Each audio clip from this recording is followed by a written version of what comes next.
बारिश के दिनों में हम सभी के घरों में हर तरह के पकौड़े बनाए जाते हैं। पर क्या आपने कभी भुट्टे के पकौड़े खाए हैं? यदि नहीं, तो आज मैं आप सब के लिए भुट्टे के पकौड़े की एक यूनिक रेसिपी लेकर आई हूँ, जिसे बनाना बेहद आसान है और स्वाद तो इतना लाजवाब होता है कि यदि आप एक बार इसको बनाकर खा लेंगे, तो आपको इसकी लत लग जाएगी और दोबारा भी बनाना चाहेंगे। तो इसे बनाना शुरू करते हैं। इसके लिए मैंने 2 भुट्टों को लिया था। उनमें से भुट्टों को बीच में तोड़कर अब मैं उनके सारे दानों को कुछ इस प्रकार से काट लूँगी। ध्यान रखें, भुट्टे को इस तरह से काटना और फिर उनके पकौड़े बनाना ज़्यादा सेफ है। यदि आप उनके दाने निकाल कर उनको तेल में फ्राई करोगे, तो वह फट भी सकते हैं, जिसकी वजह से जलने का खतरा भी हो सकता है। तो इसीलिए मैंने भुट्टों को कुछ इस तरह से काटा है। अब जो हमने इन सारों भुट्टों को इस तरह से काटा है, उसे मैं एक बाउल में ट्रांसफ़र कर दूंगी। इन पकौड़ों को और भी ज़्यादा स्वादिष्ट बनाने के लिए मैंने एक पेस्ट बनाया है, जिसके लिए मैंने 1 इंच अदरक का टुकड़ा और 4 हरी मिर्च को लिया है। अब मैं इसे दरदरा कूट लूँगी। इसको स्मूथ पेस्ट बनाने की ज़रूरत नहीं है, इसके लिए मैंने इसे दरदरा ही कूटा है। अब मैंने इसमें 1 मुट्ठी मूंगफली को डाला है। यहाँ पर मैंने कच्ची मूंगफली का ही यूज़ किया है, वे पकौड़ों के साथ फ्राई हो जाएंगी, इसलिए मैंने कच्ची मूंगफली ही ली है और उसे भी मिलाकर दरदरा सा पेस्ट रेडी कर लिया है, जो कुछ इस तरह दिखता है। अब इसके बाद मैंने जो कॉर्न को काट कर रखा था, उसमें मैं कटी हुई हरी धनिया पत्ती और साथ ही साथ जो मैंने पेस्ट रेडी किया था, उसे भी ऐड कर दूंगी।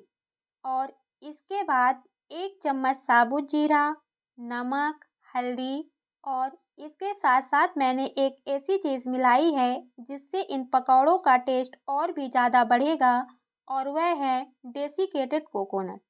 यदि आप इस तरीके से इन सारी चीज़ों को मिलाकर भुट्टे के पकौड़े बनाएंगे, तो इनका टेस्ट बहुत ही अच्छा आएगा। अब मैंने इन सारी चीज़ों को मिलाकर उस बाउल को साइड में रख दिया है और एक मिक्सर जार लिया है। इसमें मैं पकौड़ों के साथ खाने के लिए हरी चटनी बनाऊंगी।